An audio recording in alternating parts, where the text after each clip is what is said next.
Ateng, welcome back again to my channel. For today's video, mayroon po tayong client na magpapaliban. Ang buhok po ng ating client is virgin hair, pero kinky po ang buhok ni Madam. So ganito po ang kanyang itsura ng buhok niya ngayon. Super kulot, makapal, at buhaghag pa. So nagdadry siya sa bandang baba. So ang buhok po ni client, so first time niya magpapaliban. So, nire-rebang ko ang kanyang mother, kaya nirecommend siya na sa akin na ako ang gagawa sa kanyang buhok. So, panoorin nyo po yung transformation sa buhok ng ating client, kung ito ba ay mapapaganda natin o hindi.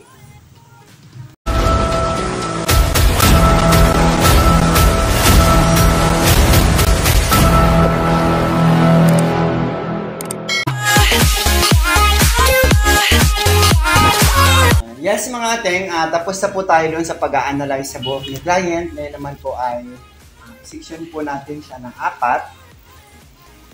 Ganyan. Section po natin ng 4 ang kanyang buhok para po mas madali tayo sa pag-apply ng rebonding cream 1. Na po tayo doon sa application ng rebonding cream 1 sa buhok ni client. Doon po sa pag-a-apply, dahil kinky ang buhok ni client, wag po natin titipirin doon sa gamot. Para po maluto siya ng mabuti. So, damihan po natin. At wag po natin isasagad doon sa sa anit para po hindi tayo magka-problema. Ganyan na po, apply hanggang sa matapos. Sinusuklay ko po siya ng dito para po lahat ng buhok is malagyan ng rebonding cream 1. Sa ganitong klase po ng buhok mga ateng, kinky po ito. So kailangan po is matyaga tayo mag-apply, matyaga tayo mag-plancha para po maganda po ang result ng ating rebond.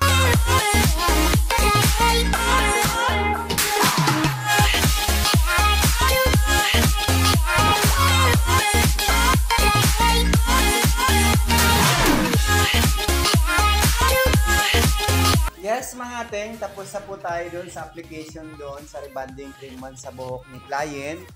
Ngayon naman po ay magbababad tayo ng 1.5 oras. At doon po sa pagbababad from time to time, kailangan po natin mag-hair strand testing para po malaman natin kung nag-react na po ba ang buhok ng ating client. Magbababad po ako dito ng 1.5 oras.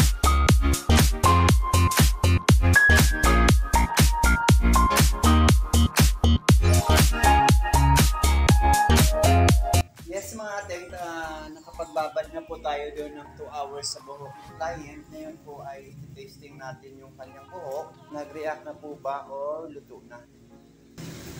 So ganyan po ako ang buhok niya kasi is kulot. So dito tayo kukuha sa part ng baba is mahaba. So matigas pa rin yung buhok niya. Naka 2 hours na akong babad pero matigas pa din. So magdadagdag po tayo ng rebonding cream 1. So magre-reapply po tayo sa buhok ng client. Kagaya rin po kanina sa pag-a-apply, magdadagdag lang po tayo ng rebonding cream 1 doon sa buhok ng client para po bumilis yung pag-react ng buhok ng ating client. So apply lang po ulit hanggang sa matapos. At magdadagdag na naman po tayo ng oras buhok ng client.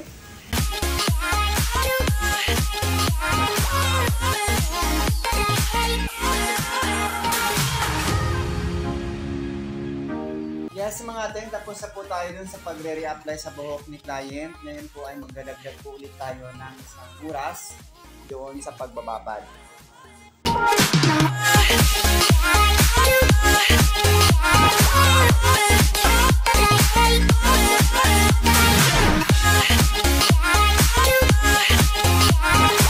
Yes mga ateng, nakapag-banda na po tayo dun sa buhok ng ating client. Ngayon naman po ay proceed na tayo dun sa first planta sa buhok ni Madam.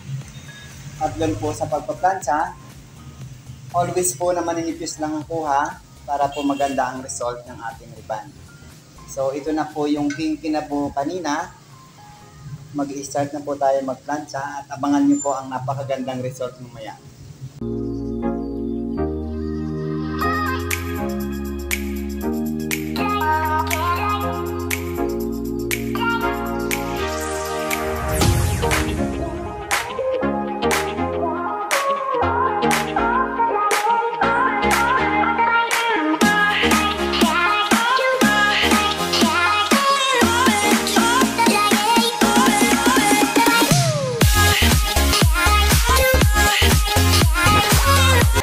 Tapos na po tayo doon sa first plancha sa buhok ng ating client. Ito na po yung buhok niya kanina na sobrang kinky at dry, buhaghat. So ito na po, yung unang plancha pa lang po ito mga ating. So mayroon pa kayong aabangan mamaya after ng Brazilian blowout.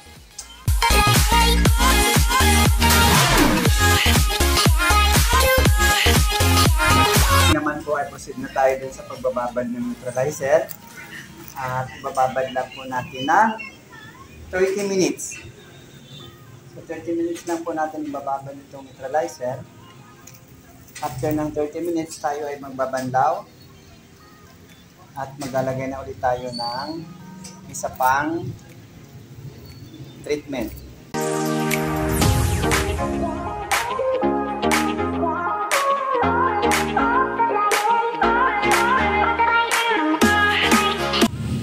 Yes mga ating, nakapagbanlaw na po tayo doon sa neutralizer sa buhok ng client.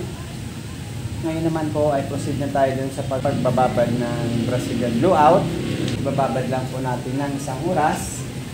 Apply lang po hanggang matapos. At ito na po yung last na treatment na ilalagay sa buhok ng client.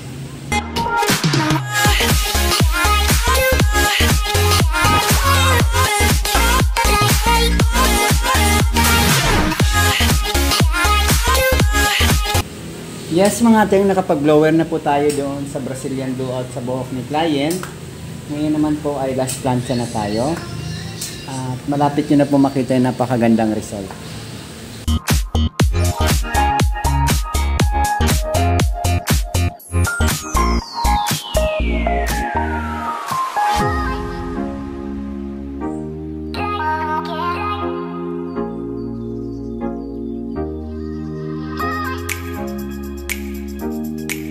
Mga ating, tapos na po tayo dun sa buhok ni client na ribbon with Brazilian. So ito na po yung buhok niya ngayon na super kinky kanina. Napakaganda po ng result, malambot at makintab. Napaganda po namin yung buhok niyang kinky